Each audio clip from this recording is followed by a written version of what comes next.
नमस्कार विद्यार्थी मित्रांनो, तुमचं स्वागत आहे जय हिंद पाठशाला या यूट्यूब चॅनलमध्ये. आज आपण दादाभाई नौरोजी यांच्याबद्दल अभ्यास करणार आहोत, ज्यांना भारताचे पितामह असं म्हणतात. ज्यांचा कार्यकाळ होता 1825 ते 1917 या काळामध्ये. त्यांचा जन्म झाला 4 सप्टेंबर 1825 मुंबई येथे आणि ते पारसी होते.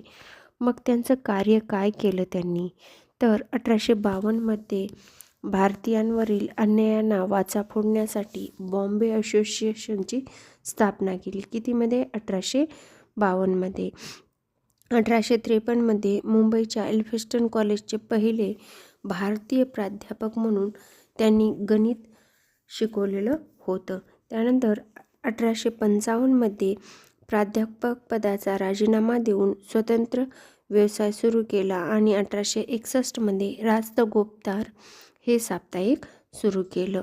रास्तगोपतार यावर आयोगाने प्रश्न विचारून झालाय, म्हणून ही गोष्ट लक्षात ठेवा की रास्तगोपतार हे साप्ताहिक आहे आणि जे की दादाभाई नौरोजी यांचं आहे. त्यांनी 1885 साली राष्ट्रीय सभेच्या स्थापनेत सहभाग घेतला. 1886, 1893 आणि 1906 असे 3 वेळा त्यांनी राष्ट्रीय सभेचे म्हणजेच काँग्रेसचे अध्यक्षपद भूषविलेले आहे.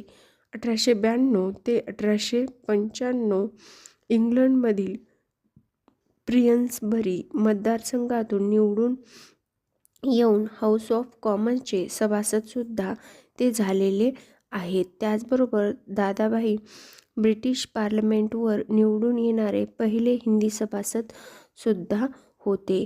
वेल्बी कमिशन सदस्यसुद्धा दादाभाई नौरोजी हे होते. वेल्बी कमिशन हे भारतीयातील आर्थिक सुधारणांसंबंधी होतं.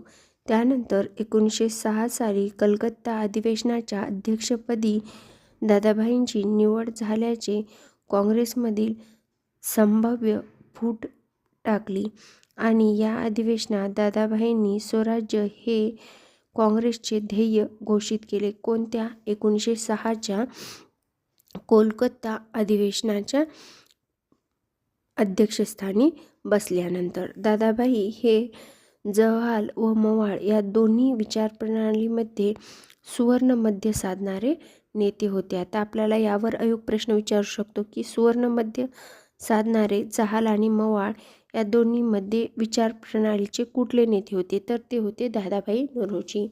दादाभाई नौरोजी यांना भारतीय अर्थशास्त्राचे जनक असं सुद्धा म्हटलं जातं. देशाच्या कळकळीतून दादाभाई जीवनाच्या अखेरपर्यंत इंग्रजांशी एकनिष्ठ राहिले आणि 1873 साली poverty and un British rule in India या ग्रंथात दादाभाईंनी इंग्रजांचा लुटींचा सिद्धांत किंवा ड्रेन थेरी मांडलेली होती. अशा दादाभाई नौरोजी यांचं 30 जून 1917 रोजी मुंबई येथे निधन झालेलं होतं.